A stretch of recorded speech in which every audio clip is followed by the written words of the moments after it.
Hey, what's going on? It's your boy Travis Scott. Today we are going to talk about how to reduce your blood pressure naturally. If you want to know that and you just stumbled across my channel, we're going to cover it.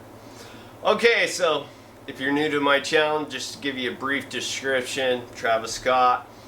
My channel is all about improving you, about how to help you lose weight, exercise, get on that journey. I used to be 250 pounds and I dropped down to 165 pounds, and I've kept the weight off for the last almost decade. So I've gone a long ways. I started working out in my late 30s, and here's what I'm going to tell you. The first thing I had to start working on was my blood pressure. My blood pressure was really high, like 150, 140 over like 100, 110. It was really high. So I had to get put on statins, and at one point I was on like 6 different medicines. I got off all of them. I used to have hypothyroidism until I cured it, which they told me I couldn't, but I did. And it's just healthy eating. Well, now let's get back to what we were talking about. Blood pressure. Okay.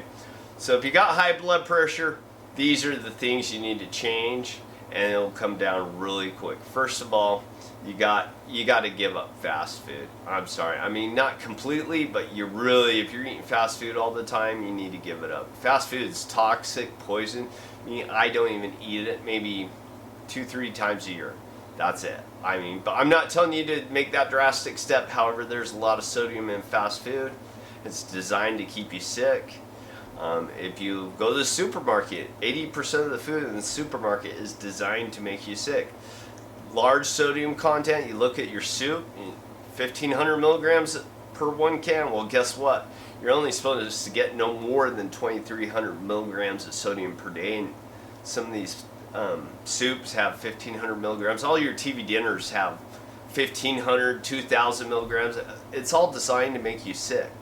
Well, anyways, you need to cut that stuff out completely. Eat more fresh, whole food. Prepare it yourself. Make it fresh. Your body will thank you. So cut down the sodium, the sugar intake, okay? A little sugar is okay, like especially if it's natural sugar, like honey and stuff like that. But I'm talking about all the added sugar. Like you get a Coca-Cola, it's loaded up with a whole bunch of 30 grams. But that's bad. 30 grams of sodium, that's over an ounce. You don't need that. You don't need that much sugar. I really read all my labels, and I avoid all added sugar. If it has added sugar, it's got to be very minimal for me to even put it in my mouth. So I watch added sugar. I stay away from artificial sweeteners. That stuff is poison, and it's toxic, and it's aimed at getting you sick. That's another thing I gave up. Give up artificial flavors, colors, dyes. If it ain't natural, don't put it in your mouth. You will thank me later. I give up all my artificial garbage, and a lot of it I like, but I give up artificial flavors and sweeteners, colors, dyes, and it'd be surprised I don't get headaches or migraines or a lot of things that you've had in the past. It's because the food you put in your body. You always want to stay hydrated. Always make sure you get your sleep. If you're not getting sleep, that affects your blood pressure, so you definitely want to get sleep. And if you're wondering what to take because you can't get sleep, I'm going to have a video probably next week of all the different supplements that you could try. And I'm going to have several. That way, if one doesn't work, there's another one. So you want to get your sleep, and you got to get your sleep is very important. You want to stay hydrated. And supplements, okay? The next thing you definitely want to be taking supplements. Supplements, I'm not going to cover every single supplement. However, I am going to name a few. Red rice yeast helps lower your blood pressure. I've taken it before. I don't take it anymore, but I've taken it in the past. Also, L-arginine. L-arginine is wonderful for lowering your blood pressure. I still take it to this day because what it does is it opens up your blood vessels. It puts oxygen into your arteries, so it basically improves the pump. So you definitely, I take that every day, 3,000-4,000 milligrams. every single day.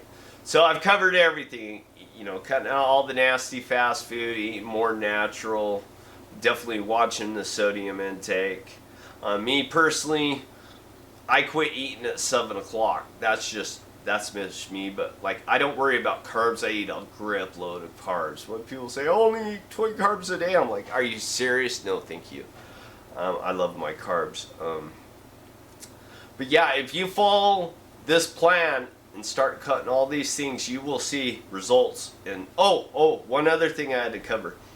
I didn't cover is exercise. You got to be at least getting 30 minutes a day. It doesn't have to be hard workout, but here's how I first started. I lived in Ogden, Utah, right by Ogden Canyon up on Harrison, and I used to go hiking 3-4 days a week, every single week. And then if you know my backstory, I'm not proud of it, but I've had 3 DUIs, so there's a lot of parts in my life where I was riding my bike to and from, and that definitely helped a lot. But once I started getting used to all that, I started seeing, and then one other thing, I stumbled on YouTube. I was really depressed, and it's kind of like I got a video about how YouTube saved my life, and it's 100% true. Like, that's when I first discovered an herb called dopamicuna. So if you're interested, if you got depression problems, follow that video, dopamicuna. That one herb has definitely changed. I still take it to this day, amongst other things. But anyways, follow my plan and you will see tremendous results. So be sure to subscribe and like and comment. And if you're struggling with something, drop me a message. I will respond back. I've been on this journey for about a decade, and this journey is freaking great. So jump on board. Let's get healthy one person at a time. Till next time, peace.